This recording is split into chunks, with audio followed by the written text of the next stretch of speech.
We are about to jump into problem 6-1A, but before we do, a quick reminder, you can download all of my problems from my website, tonybell.com. It's a free PDF link. There's no sign in, no sign up, no login, nothing like that. Just scroll down and find whatever problem we're working on for free.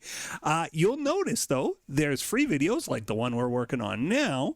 There's also members-only videos. So if you're getting great value out of the free stuff, I hope you'll consider joining and becoming a channel member. Okay, let's jump into the problem. Let's take a run through problem 6-1A. Let's read through it and see what we're up against. It says identifying the contract. The steps to revenue recognition are as follows, and you can see there's 5 steps there. I expect most students in my intermediate financial accounting class will have memorized these revenue recognition steps. And you can see step 1, identify the contract, and that's the theme of this problem. It says Joe goes to Tim's Donuts and orders a glazed donut for $2. Joe pays cash and receives his donut 1 minute later. All right, pretty typical donut shop transaction. They have the donuts ready to go. They're not made to order, so it doesn't take long to get your donut. From the perspective of Tim's Donuts, is there a contract here? And in accounting and in law, contracts mean something specific. Accounting actually has more strict criteria for what's a contract than law, believe it or not. But let's go through the steps to determine if we have a contract. So step 1 in accounting is there commercial substance to this? Otherwise, this is not a transaction really. And what does that mean? It means the parties are at arm's length from each other, and this is normal business that's being done here. And yes, there's commercial substance to this, right? This is not a fake transaction. This is a customer coming to buy a donut, as many customers will today. This is a normal business transaction and has commercial substance. It clears the bar. Is there an offer and acceptance?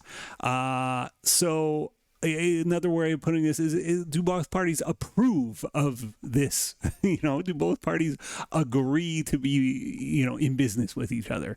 And the answer is yeah. They call it in law an invitation to treat when, the business has a sign up saying, come here and buy burgers. So they're saying, we want to do business with you. Joe, in walking in the door with, $2 or however much the donut cost in his pocket, is saying, I want to do business with you when he makes the order. So yes, there is an offer and acceptance. Both parties are agreeing to this deal. Can we identify the rights and obligations inherent in the deal? And yes, we can. Joe has a right to receive not a burger, a donut, and he has an obligation to pay $2. The donut shop has a right to receive the $2 and has an obligation to deliver a donut. Are payment terms identifiable? Yeah, he's going to have to pay his $2 before he gets his donut.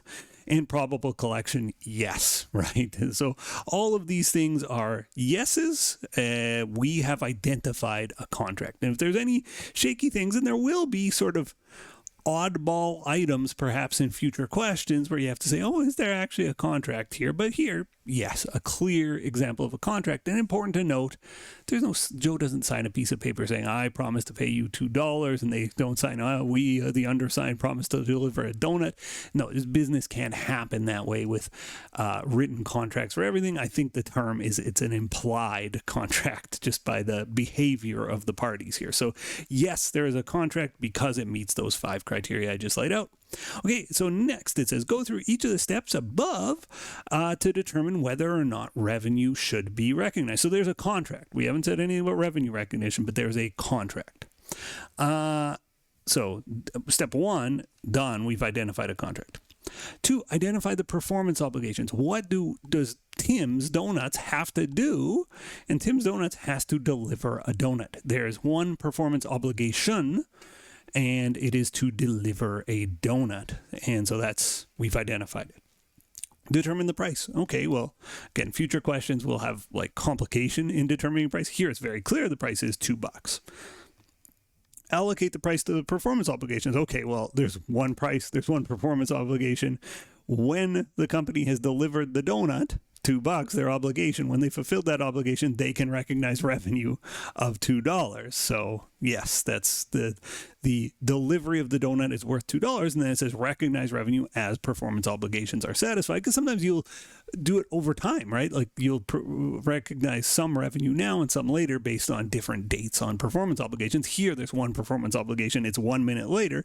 As soon as that donut's delivered, they're going to recognize $2 in revenue. So this is a clear revenue recognition thumbs up situation. We will recognize $2 in revenue once the donut has been delivered. Pretty clear. The final piece.